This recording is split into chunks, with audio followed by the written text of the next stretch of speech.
Hello. हम पढ़ रहे थे रिप्रोडक्शन इन एंजियोस्पर्म्स। आप देख सकते हैं रिप्रोडक्टिव पार्ट को हम फ्लावर कहते हैं।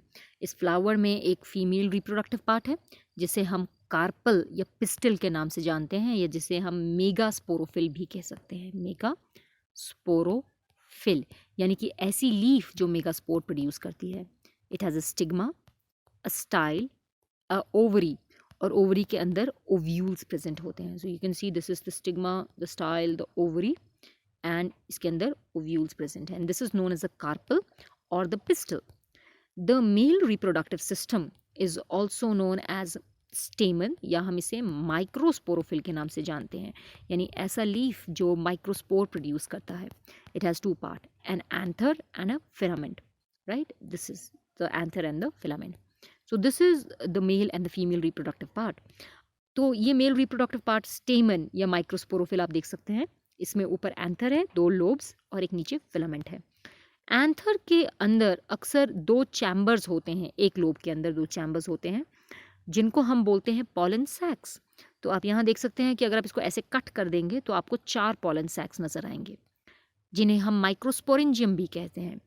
इन पॉलन सैक या माइक्रोस्पोरेंजियम के अंदर सेंटर में माइक्रोस्पोर मदर सेल्स प्रेजेंट होते हैं।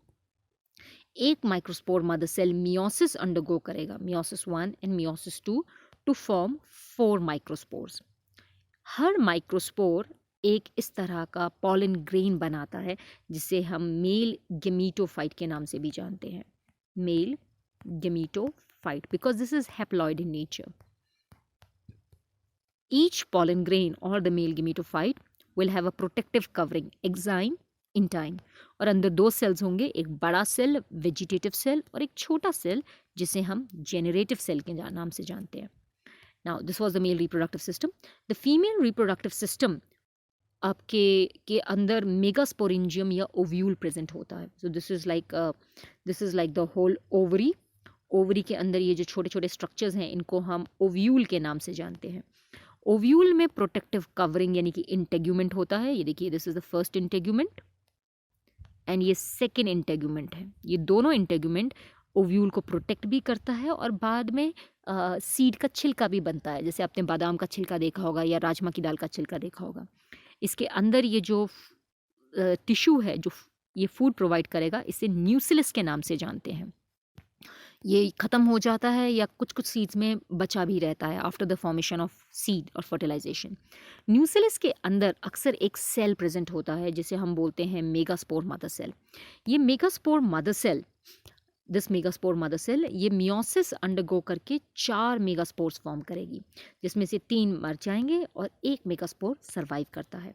इस एक मेगास्पोर में माइटोटिक डिवीजन होगा, ये देख सकते हैं आप, 3 बार माइटोटिक डिवीजन होगा और 8 न्यूक्लियस फॉर्म करेंगे, जिसमें से 3 न्यूक्लियस ऊपर चले जाएंगे जिन्हें हम एंटीपोडल सेल कहते हैं। इनका फंक्शन अननोन है। 3 न्यूक्लियस नीचे चले जाते हैं जिन्हें हम कहते हैं सिनर्जिड्स और एक एग सेल, और 2 न्यूक्लियस सेंटर में आ जाते हैं जिन्हें सेंट्रल सेल कहा जाता है और जिनके न्यूक्लियस को हम पोलर न्यूक्लियाई कहते हैं। ये भी फूड फॉर्म करते हैं, which is also known as the endosperm. So this ovule is known as megasporangium.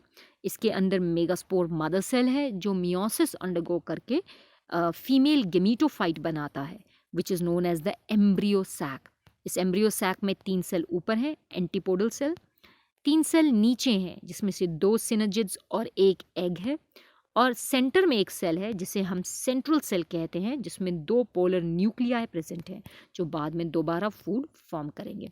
So this structure is known as the female gametophyte और the embryo sac.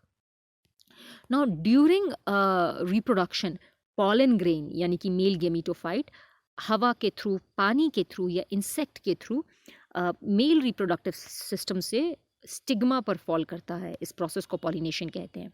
Pollen grain जब stigma पर grow करता है तो वो एक ट्यूब फॉर्म करता है, which is known as the pollen tube with the help of vegetative cell.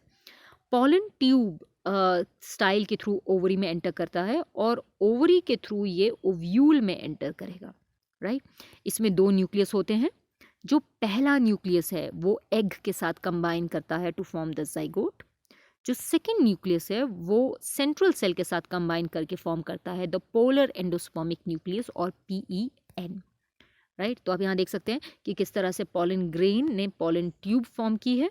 Pollen tube हमारे ओवरी के अंदर आ रहा है जिसमें 2 न्यूक्लियस हैं। One nucleus will combine with the egg to form the zygote, and the second nucleus will combine with the central cell to form a triploid endosperm, क्योंकि इसमें 3 nucleus थे। सो इस तरह से 2 फर्टिलाइजेशन है, therefore we call it double fertilization. Endosperm zygote के बनने को हम बोलते हैं जेनरेटिव फर्टिलाइजेशन, और एंडोस्पर्म की फॉर्मेशन को हम बोलते हैं वेजिटेटिव फर्टिलाइजेशन। ओवरी हमारी फ्रूट बनाएगी और हमारा जो ओव्यूल है वो सीड बनाता है। तो आज के लिए इतना ही करते हैं। Thank you and have a nice day.